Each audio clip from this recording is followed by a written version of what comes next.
Brilliant to make this movie. What? How did? The story idea came to you. The story idea did not come to my mind. The writer on the story, writer of the film Zishan Kadri came to me with the story.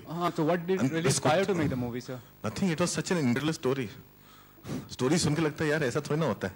उसने कहा होता है sir. और मैंने उसको नकार दिया. तीनों दो राइटर थे, अखिलेश जायसवाल, सचिन लाडिया और जीशान. मैं कहा ऐसा होता नहीं, बकवास मत करो मेरे साथ. उनका सर होता है. वो इतने ऑफेंड हो गए थे कि वो न्यूज़पेपर कटिंग्स लेके आए प्रूव करने के लिए कि ऐसा होता है, ऐसा है. फिर मैंने अपनी टीम भेजी वासेपुर रिसर्च के लिए. मेरे को तो वासेपुर ही नहीं मालूम कहाँ है, गूगल में सर्च करो तो भी नहीं मिलता.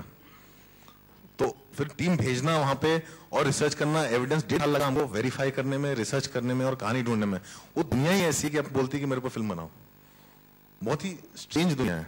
एक बॉलीवुड और गैंगस्टर का एक स्ट्रेंज ब्रिज है वो. The story is confined to North India, so do you think that when the movie releases, it will get a good response from all over India?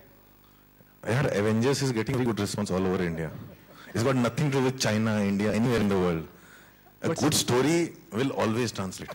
Okay, thanks. Anurag here. This is Mahesh from Fever 104 FM. Have you been, have you been influenced by Quentin Tarantino's Kill Bill to treat it as Kill Bill? यार ऐसा सवाल मेरे को बहुत सारे लोग बहुत साल से पूछते आ रहे हैं. मैं हमेशा उनके बारे में यही ख्याल रहा है कि आप शायद टैरेंटिनो नहीं जानते हैं. No, but to treat it as part 1 and part 2. No, it's got nothing to do with that. It's just a long. I can release it 5 hours 20 minutes. कोई एग्जीबिटर मेरे को देगा नहीं जगह. Because उनको बहुत सारे पॉपकॉर्न बेचने हैं. अगर मैं फिल्म रिलीज करूंगा तो मेरे पास आएंगे. No, but nothing wrong. I mean, even if like I'm a. But it's not in my hands. It's in the hands of the distributor and exhibitor. Okay. And when are you looking at releasing part 2? ये suspense है. Part 1 जिस दिन release होगा उस दिन reveal करेंगे. And नाम भी might be different. नाम सेम रहेगा. Gangs of Wasseypur 1, gangs of Wasseypur 2. हम लोग ने सोचा थोड़ा ओरिजिनल हो जाते हैं. But right now आप 1 कुछ बोल रहे नहीं हो ना? You just calling it. We are just calling it Gangs of Wasipur Part 2, Gangs of Wasipur Part 2. Anurag, Hanji. you're right. And one last question. What made you spend so much? You know, if you look at this film as compared to other films, it's the most expensive film. I have made. Yeah. That's very important. Yeah, I was about to say that. My most expensive film is still I'll say 2 films, and the combined budget is still 10% of the biggest film made in India. So my biggest budget film so far was Devdi, which was 6 crores. Compared to that, this is my biggest film. But my big budget is still very small compared to other people. But yes, we have spent money which shows on screen. It will show 2 times on screen. We have not spent money on individuals. Also, I wanted to know is with a film there comes a target audience. So being a filmmaker, do you ever think about this is my target audience, or do you categorize your audience? I make my films and my studio and my marketing team sees it and they tell me what the target audience is going to be. मतलब मैं audience सोच के picture नहीं बना सकता. फिर वो बहुत बंद जाता है. मेरे को कहानी पसंद आई, सबको पसंद आई, जाके हमने बना दी. बाद में जब हम लोग बैठे तो हमने सोचा इसकी टारगेट ऑडियंस क्या होनी चाहिए. तो which I think my team is doing, this is a massive film which should translate everywhere.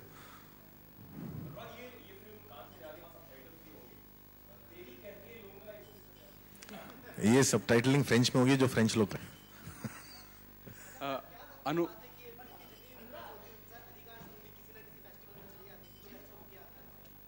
पता नहीं क्या बात है. जैसे ही मुझे पता चल गया तो मैं उसको और प्रैक्टिस करूंगा ताकि और अच्छा हो. अनुराग स्ट्रेट. अनुराग, मेरा सवाल ये है आपसे कि भाषावाद हर जगह हावी होता जा रहा है, और लेकिन आपकी ये जो मूवी है उसमें बिल्कुल अलग ही मराठी और बिहार दोनों का संग हो गया म्यूजिक में. इस पर क्या कहना चाहेंगे आप? यार only thing I can say music has a very universal connect.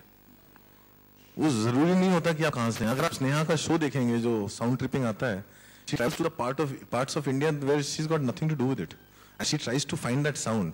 उसके लिए आपको खुले कान होने जरूरी है. अगर मैं जाके मुझे पहले से ही मालूम है मुझे जाके क्या करना है तो फिर मैं वो जगह को कैप्चर ही नहीं कर सकता.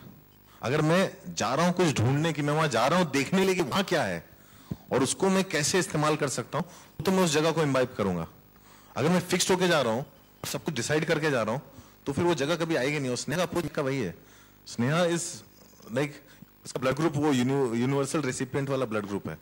It accepts all energies and forces that comes to her, and that is how I have known her for last 5-6 years. And it's entirely to her credit. मैं तो दूर दर्शक की तरह देख रहा था वो क्या कर रही है 2.5 साल से.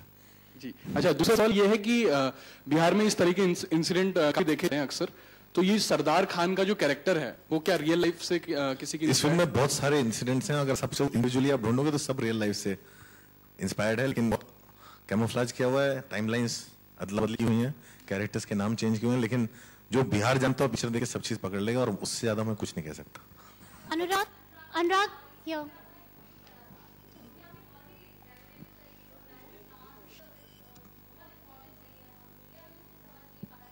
इंपॉर्टेंट नहीं है ऐसा कभी नहीं कहूंगा मैं।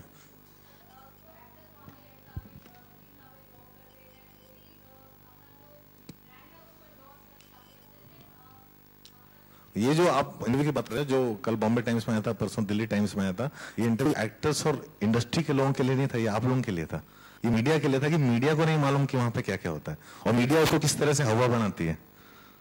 तो ये बेसिकली मीडिया के लिए था, ये एक्टर्स के लिए। एक्टर्स तो जाते हैं, वो तो बैंड वहां जाते हैं, लेकिन मीडिया उसको इस तरह से बनाती है कि लोगों को लगता है हर साल इंडिया का एक रिप्रेजेंटेशन है सिनेमा के पे। तो इंटरव्यू मीडिया के लिए था, आप लोगों के लिए था कि आप लोग पहले समझिए वहां पे क्या होता है। एक बहुत बढ़िया आर्टिकल डियर सिनेमा में लिखा है, जिसने कांस को एक्सप्लेन किया अच्छे से, which I think everybody should read, because खामखा इतना बड़ा हवा बन गया है।